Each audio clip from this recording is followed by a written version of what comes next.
Today, I will be presenting about sustainable tourism practices and programs in Rome, Italy. Rome is known as the Eternal City, and sustainability helps protect its history, culture, and environment for future generations. Rome is one of the most visited cities in the world. Millions of tourists come every year, which helps the economy. However, too many visitors can cause overcrowding, pollution, and damage to historical sites. Sustainable tourism means traveling in a way that protects the environment, respect culture, and support local people. It focuses on long-term benefits rather than short-term profit. Rome faces many tourism challenges such as overcrowded attractions, waste problems, and the slow deterioration of ancient structure. These issues show why sustainable tourism is very important. To protect cultural heritage, Rome follows strict conservation laws. Monuments are carefully restored, and activities that may damage historical sites are limited or controlled. One good example is the Colosseum. Rome uses a time entry ticket system to limit the number of visitors. This helps reduce crowding and prevent damage to the ancient structure. Rome encourages sustainable transportation, like walking and biking. Many streets near historical areas are pedestrian only, making the city safer and less polluted. Public transportation is also promoted. Rome uses metros, trams, and electric buses to reduce carbon emissions and lessen traffic congestion in the city. Green spaces are protected in Rome.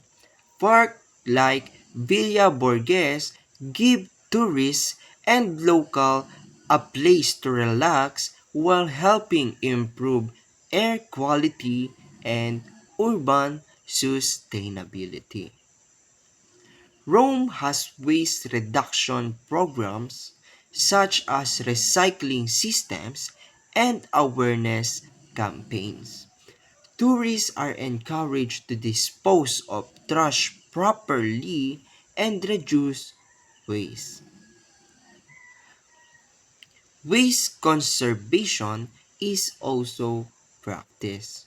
Rome has public drinking fountains called Nasoni, allowing tourists to refill water bottles and reduce plastic waste. Many hotels in Rome now follow eco-friendly practices. This includes saving energy, conserving water, and using sustainable materials to lessen environmental impact. Sustainable tourism also supports local businesses. Tourists are encouraged to buy from local shops, markets, and artisans instead of large international chains. Responsible food tourism is promoted in Rome. Many restaurants use local and seasonal ingredients, supporting farmers and reducing carbon emissions from food transport. Digital tourism solutions are now used. Online booking and virtual tours help manage visitor flow and reduce overcrowding in popular attractions. Tourists are educated through signs and guides that promotes respectful behavior.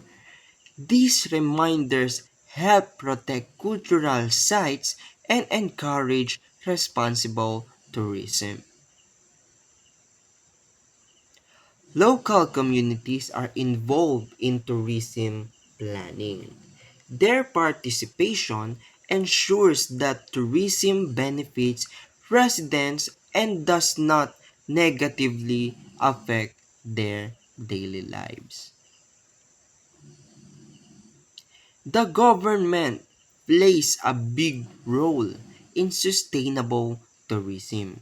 It creates policies, limits visitors' numbers, and invests in eco-friendly infrastructure.